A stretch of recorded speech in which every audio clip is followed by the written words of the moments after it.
বেশ কিছুদিন ধরে মায়ার শরীর একটু বেশিই খারাপ। অনেক ডাক্তার দেখানোর পরেও সে ভালো হয়নি। মায়ার বর রামু গ্রামের এক জমিদারের বাড়িতে কাজ করত, সেই কারণে সে তার বাড়িতে বেশ কিছুদিন পর পর আসতো। রামু তার অসুস্থ স্ত্রীকে তার বড় দাদা ও তার বউ মালতীর ভরসায় রেখে গিয়েছিল। একদিন মায়ার শরীর একটু বেশিই খারাপ হয়েছিল। আমি তো এই অপয়ার থেকে বিরক্ত হয়ে গেছি, জানি না কবে এই আপদ বিদেয় হবে। কি হলো গিন্নি, তুমি এত রাগ করছো কেন? কি হয়েছে মানে? তুমি কি দেখতে পারছো না আমাদেরকে এই বাড়িতে কি চাকর বানিয়ে রেখেছে তোমার ভাই? তুমি তোমার ভাইকে তো কিছুই বলছো না কেন? আমরা কি ওর চাকর নাকি যে ওর বউয়ের সেবা করব সারাদিন? আরে গিন্নি, তুমি এরকম ভাবে কেন বলছো? ও বেচারা জমিদারের বাড়িতে সারা দিন রাত কাজ করে, সেই জন্যই তো ও বাড়িতে বেশ কিছুদিন পর পর আসে, সব সময় তো আসতে পারে না। আমাদের উপর তাই জন্য দায়িত্ব দিয়ে গেছে ওর স্ত্রীর দেখাশোনা করার। ও বেচারিরই বা কি দোষ? ও শরীর একটু খারাপ হয়। বেচারি মানে কি বলতে চাইছো তুমি? এই অলক্ষীর ওপর এত দয়া দেখানোর কোনো দরকার নেই। ওকে এই বাড়ি থেকে আমি বের করে দেব আজকেই। গিন্নি, তুমি এটা ঠিক করছো না। তুমি যদি ওকে এই বাড়ি থেকে বের করে দাও তাহলে সেটা ভালো হবে না। দেখো, তুমি আর এই নিয়ে একটা কথাও বলবে না, তাহলে আমি কিন্তু এই বাড়ি থেকে চলে যাব।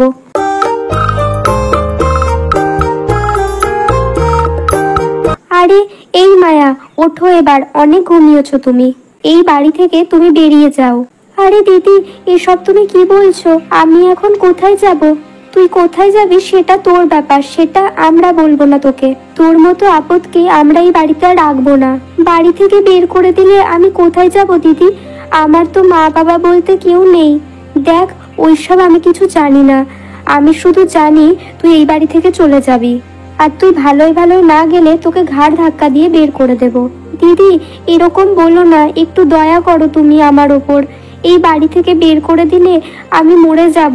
শোন, প্রতিদিন বিছানায় মরার মতোই তো পড়ে থাকিস, এর থেকে ভালো তুই মরে যা। এবার তুই কি এখান থেকে যাবি নাকি তোকে ঘাড় ধাক্কা দেব? দিদি, তোমার দেওরকে অন্তত আসতে দাও, ও আসলে আমরা এই বাড়ি থেকে চলে যাব। কি বললি তুই? রামু আসবে? ও তো নিজেই তোকে এই বাড়ি থেকে চলে যেতে বলেছে। তুই এই বাড়ি থেকে চলে গেলে আমরা ওর আবার বিয়ে দেব। কি এসব তুমি কি বলছো দিদি? ও আমাকে এই বাড়ি থেকে চলে যেতে বলেছে? তাছাড়া কি, আমি কি মিথ্যা বলছি নাকি? ও আর তোর সাথে থাকতে চায় না। তোর মতো একটা অসুস্থ মানুষের সাথে কেই বা থাকতে চাইবে? এরপর মায়া আর কোনো কথা বলে না, সে বাড়ি থেকে চলে যায়।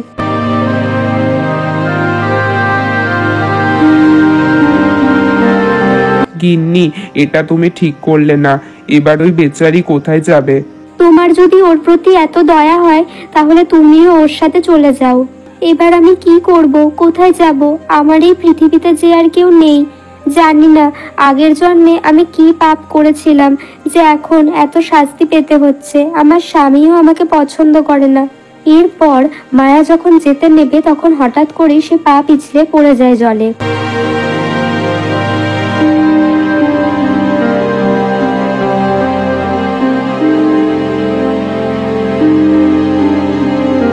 আরে গিন্নি, এখন আমাদের পুজো পাঠের জন্য কেউ আর ডাকে না। বাড়িতে একটা অন্নও নেই, সকাল থেকে পেটে কিছু পড়েনি।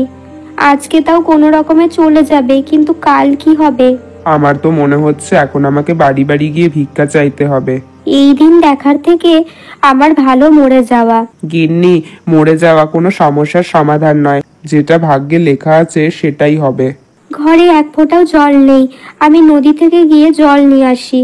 এরপর সেই ব্রাহ্মণী নদীর ধারে জল আনতে যায়। এরপর সে মায়াকে দেখতে পায়। মায়াকে দেখে ব্রাহ্মণী জোরে চিৎকার করে, আরে শুনছো? তাড়াতাড়ি এদিকে এসো, দেখো এই মেয়েটা কে। আরে, এটা তো গিন্নির আওয়াজ। তবে গিন্নি এইভাবে কেন ডাকছে? কোনো বিপদে পড়েনি তো? এরপর সাধু মহারাজ সেখানে চলে আসে। আরে, কি হয়েছে গিন্নি, তুমি এভাবে ডাকছো কেন? আমি যখন এখানে জল আনতে আসি, এরপর দেখলাম এই মেয়েটি এখানে এইভাবে পড়ে আছে। আরে, এই মেয়েটা এখানে কি করে আসলো? আমার মনে হয় ও নিশ্চয়ই জলে ভেসে এখানে এসেছে। কিন্তু এখন কি হবে? এই পুরো জঙ্গলে তো আমরা একাই থাকি, অন্য কেউ থাকলে না হয় আমরা তাদের কাছ থেকে সাহায্য চাইতাম, কিন্তু এখন কি হবে?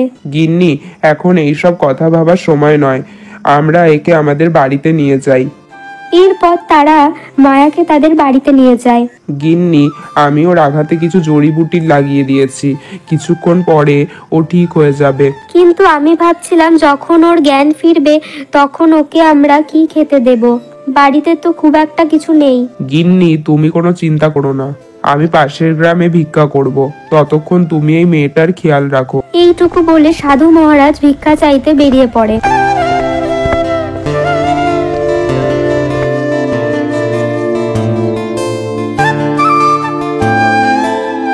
পরের দিন মায়ার জ্ঞান ফিরে আসে। আমি এটা কোথায় আসলাম?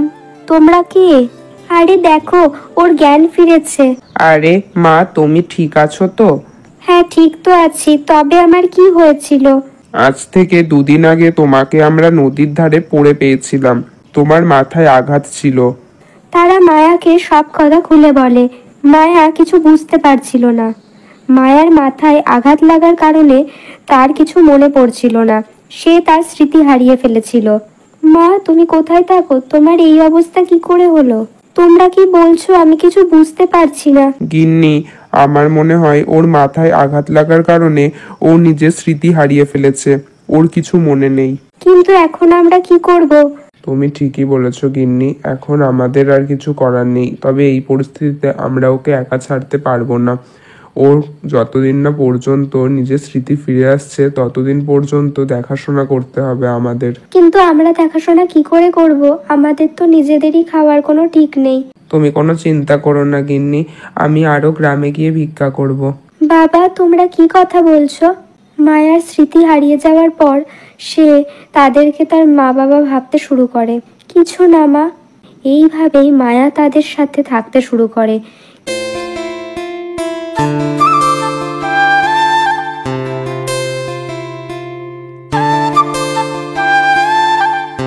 কিছুদিন পরে রামু বাড়িতে ফিরে আসে। গিন্নি, গিন্নি কোথায় গেলে? দাদা, এখন মায়া কেমন আছে? ও কি একটু সুস্থ আছে? রামু, তোমাকে আর কি বলবো? যেদিন তুমি জমিদারের বাড়িতে কাজ করতে চলে গিয়েছিলে সেদিন তো ও এই বাড়ি থেকে পালিয়ে গিয়েছিল। কি, বাড়ি থেকে চলে গিয়েছিল মানে? তুমি কোনো চিন্তা করো না রামু, আমরা তোমার আবার বিয়ে দেব।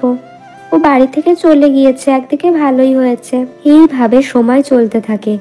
মায়া সেই সাধু মহারাজ ও তার স্ত্রীকে মা বাবা ভেবে তাদের সাথেই থাকতে শুরু করে হাসি খুশি। সাধু মহারাজ সকাল থেকেই গ্রামে গ্রামে গিয়ে ভিক্ষা চাইতো। তাই দিয়েই তাদের সংসার চলতো। গিন্নি, আজকে আমার শরীরটা ভালো নেই, সকাল থেকেই ভালো লাগছে না, হাতে পায়ে একটুও জোর নেই, আজকে বাইরে যেতে পারবো না। বাড়ি থেকে কিছু খাবার আছে? না, বাড়িতে সেরকম কিছুই নেই। আজকে যদি তুমি ভিক্ষা করতে না যাও তাহলে আমরা কি খাবো? বাবা, তুমি কোনো চিন্তা করো না, আজকে আমি ভিক্ষা চাইতে যাব। না মা, তোকে কোথাও যেতে হবে না, তুই ভিক্ষা চাইতে যাবি আর আমি বাড়িতে থাকবো, সেটা হতে পারে না। বাবা, তোমার তো শরীরটা খারাপ, আজকে তুমি বাড়িতেই বিশ্রাম নাও, আজকে আমি যাব। আমাদের মেয়ে তো ঠিকই বলছে, তোমার শরীরটা খারাপ, আজকে তুমি বাড়িতেই থাকো, আজকে বরং ওই যাক। হ্যাঁ বাবা, মা ঠিকই বলেছে, আজকে আমি যাব। ঠিক আছে মা, তবে তুই যা, তবে সন্ধ্যা হবার আগেই কিন্তু তুই বাড়িতে চলে আসিস। ঠিক আছে বাবা।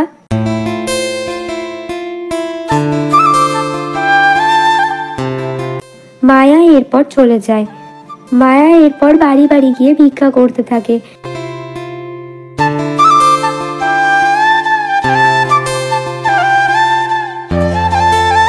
কিছু সময় পর সে তার নিজের বাড়ি দেখতে পায়। সে সেখানেও ভিক্ষে করতে চলে যায়।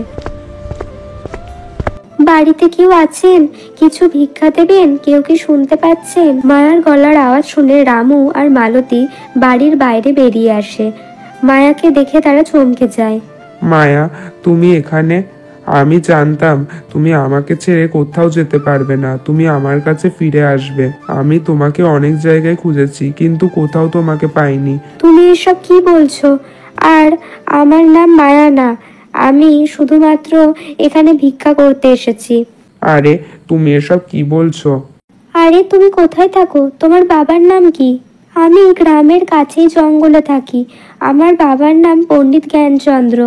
উনি রোজ ভিক্ষা চাইতে আসেন। আজকে ওনার শরীরটা একটু খারাপ, তাই আমি ওনার জায়গায় এসেছি। আরে রামু, এটা তো মায়া না, মায়ার মতো দেখতে শুধু। এটা ওই পণ্ডিতের মেয়ে। তুমি এখানে দাঁড়াও, আমি তোমার জন্য ভিক্ষা নিয়ে আসছি। মালতী মায়াকে ভিক্ষা দেয়। এরপর মায়া সেখান থেকে চলে যায়।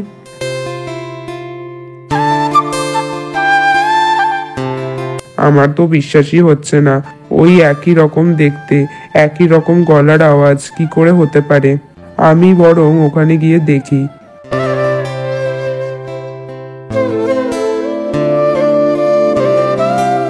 মায়া তার বাড়িতে যাচ্ছিল, তখনই রাস্তায় একটা বুড়ির সাথে তার দেখা হয়।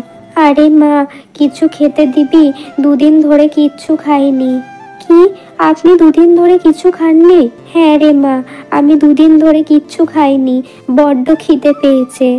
আজকে এমনিতেও খুব একটা ভিক্ষা করতে পারিনি, বাড়িতেও তো অন্নের দানা পর্যন্ত নেই। তবে আমি এক কাজ করি, আমার ভাগের অন্নটা আমি এনাকে দিয়ে দিই। আমি না হয় আজকে উপোসী থাকবো।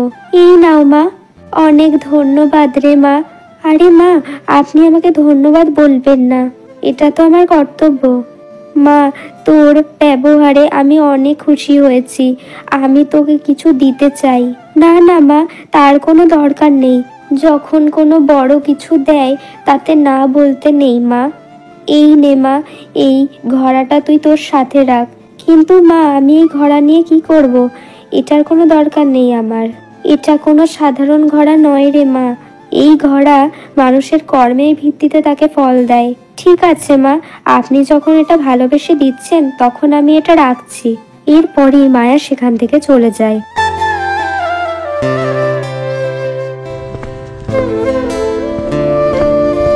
মায়া, তুমি কি আমার কথা শুনতে পাচ্ছ? একবার বাইরে আসবে? রামুর আওয়াজ শুনে সাধু মহারাজ ও তার স্ত্রী সেখানে চলে আসে। আরে কি হলো? তুমি কে বাবা, আর এখানে কি করছো? বাবা, কিছুক্ষণ আগে গ্রামে একটা মেয়ে ভিক্ষা চাইতে এসেছিল। আমার মনে হচ্ছে ও আমার স্ত্রী, কিন্তু ও আমাকে চিনতে পারছে না, আর জিজ্ঞেস করতে বলল ও আপনার মেয়ে। কি, তুমি ওর স্বামী? হ্যাঁ বাবা, আমি ওর স্বামী। কিন্তু বাবা, ও আমাকে কেন চিনতে পারছে না? কারণ ও নিজের স্মৃতিশক্তি হারিয়ে ফেলেছে। কি, ও স্মৃতিশক্তি হারিয়ে ফেলেছে? এরপর সাধু মহারাজ রামুকে সব কথা খুলে বলতে থাকে। তখনই মায়া সেখানে চলে আসে। আরে মা, তুই চলে এসেছিস? এনাকে চিনতে পারছিস? না বাবা, আমি এনাকে চিনি না। আমি তো এনার বাড়িতে ভিক্ষে করতে গিয়েছিলাম, তখন উনি আমাকে মায়া বলেছিলেন। আরে মায়া, তুমি আমাকে মনে করার চেষ্টা করো, আমি তোমার স্বামী রামু। আমার কিছু মনে পড়ছে না। তখনই জোরে একটা হাওয়া চলতে থাকে, আর একটা গাছের ডাল মায়ার মাথার ওপর এসে পড়ে, যার ফলে মায়ার সবকিছু আবার মনে পড়ে যায়। তুমি তুমি এখানে কি করছো? তুমি তো আমাকে বাড়ি থেকে চলে যেতে বলেছিলে। তুমি এসব কি বলছো মায়া? আমি তোমাকে কেন বাড়ি থেকে চলে যেতে বলবো? এরপরই মায়া ওই দিনের সব কথা রামুকে বলে। মায়া, তুমি আমাকে ক্ষমা করে দাও। আমি তো ওদের উপর বিশ্বাস করেছিলাম, কিন্তু ওরা যে এরকম করবে সেটা আমি ভাবতে পারিনি। যা মা, তুই তোর স্বামীর সাথে ফিরে যা। আমাদের আশীর্বাদ তোদের সাথে সবসময় থাকবে। বাবা, আমি তোমাকে কি করে ধন্যবাদ জানাবো? তোমার জন্য আমি আবার নতুন জীবন ফিরে পেয়েছি। না না মা, এটা তো আমাদের কর্ম, তুই এসব নিয়ে ভাবিস না। কিন্তু এই ঘোড়াটা কে দিল তোকে ভিক্ষাতে? এটা আমাকে কেউ ভিক্ষাতে দেয়নি বাবা, এটা তো একটা বুড়িমা আমাকে দিয়েছে। এরপর মায়া তাদের সব কথা বলে। মায়া, তাহলে তুমি এই ঘোড়াটাকে খুলে দেখো। এরপর মায়া যখনই সেই ঘোড়াটাকে খুলে দেখে, তখনই সে দেখতে পায় সেই ঘোড়ায় অনেক সোনার মোহর ছিল। আরে, এটা তো অনেক সোনার মোহর। হ্যাঁ, সত্যি তো, এটাতে অনেক সোনার মোহর আছে। দেখলি মা, তুই তোর ভালো কর্মের ফল পেলি। এবার তোরা যা, গিয়ে সুখে শান্তিতে নিজের জীবন কাটা। কিন্তু বাবা, আমি তোমাকে একা রেখে এখানে যাব না। তোমাদের জন্যই আমি আবার এই জীবন পেয়েছি। তোমরাও আমাদের সাথে চলো। না না মা, আমরা এখানেই ঠিক আছি। তুই এটা বলেছিস সেটাই আমাদের জন্য যথেষ্ট। মায়া তো ঠিকই বলেছে, আপনারা বরং আমাদের সাথে চলুন। এই জঙ্গলে একা থেকে আপনারা কি বা করবেন? আমরা সবাই একসাথে থাকবো। তোমাদের অনেক ধন্যবাদ বাবা, তোমরা যে আমাদের কথা ভেবেছো। এরপর তারা সবাই মিলে একসাথে হাসি খুশি বসবাস করতে থাকে।